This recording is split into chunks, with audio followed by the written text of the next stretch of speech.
Yo, what's up guys, this is Don, and in this tutorial I'm going to be showing you the best HD render settings for Cinema 4D.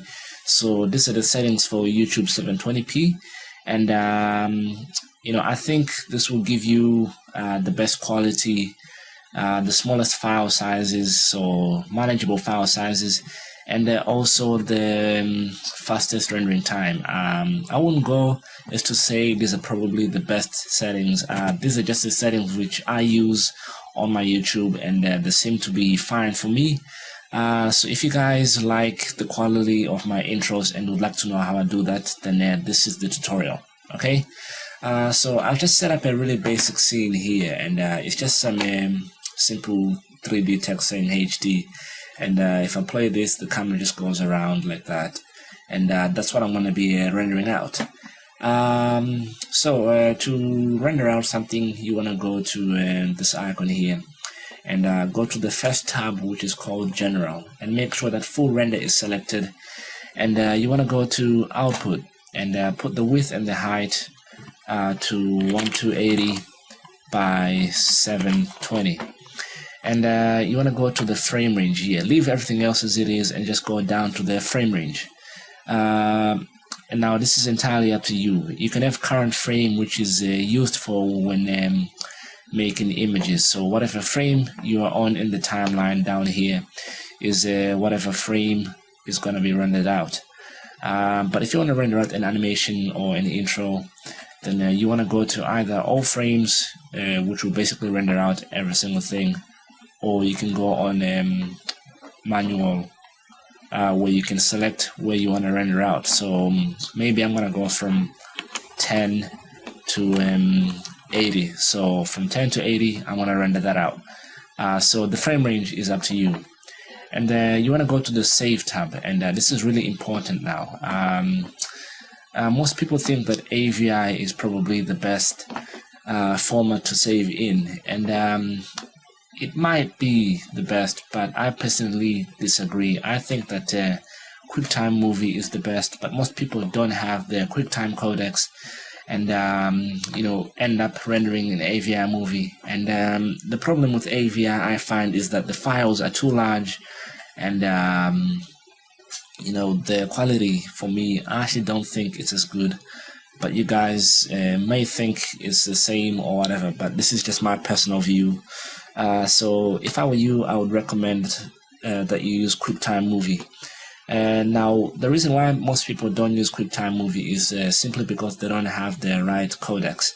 So to get the codec for QuickTime Movie, just simply go to iTunes.com and download QuickTime. I will also put the link in the description below so you can download that. It's free to install, and it gives you the QuickTime codec. And also, if you want to then take your 3D animation into maybe After Effects or Sony Vegas, you may have problems with compatibility with the QuickTime Movie. And the way around that is to go to the download link in the description below. There are two links. There's one for 32-bit and there's one for 64-bit. And you want to download the codec pack. It's called the K-Lite codec pack. And basically it will install every single known video codec to your computer. And that might help. Most of the time it will help you. But some people still have problems, and there's nothing I don't know how to fix that. So hopefully it should work for you. But if it doesn't, then just go to AVI Movie and go to Options, and then just choose an IYUV codec and click OK.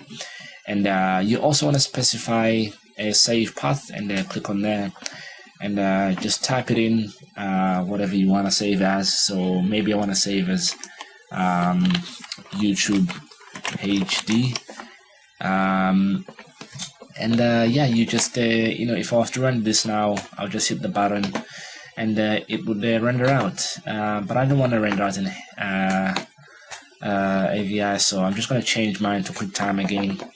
And you want to go to the Options tab here, and don't use ray depth, or you want to change those values to 6, 2, and 6.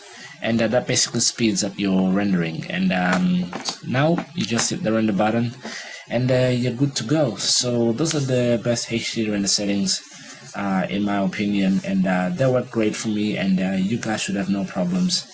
And just remember, if you have problems with the QuickTime codec, then use the AVI codec.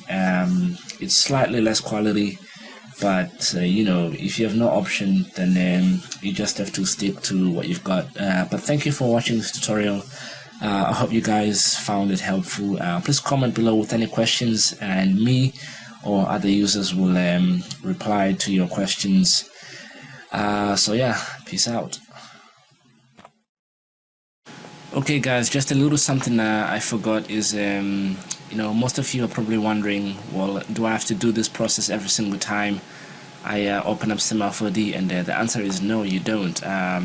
All you simply do is, you know, go back on your render settings and right click the rendering settings icon here, the word render setting, right click it, and then you want to click save preset, and then just type in the name of your preset here. So if I save mine as a HD YouTube, and just click OK, you know, the next time you're going to Cinema 4D, so if you just create a new project real quick, you just need to go to your render setting icon again, and right click that name again, and then go to load preset, and it's gonna load up your HD YouTube one.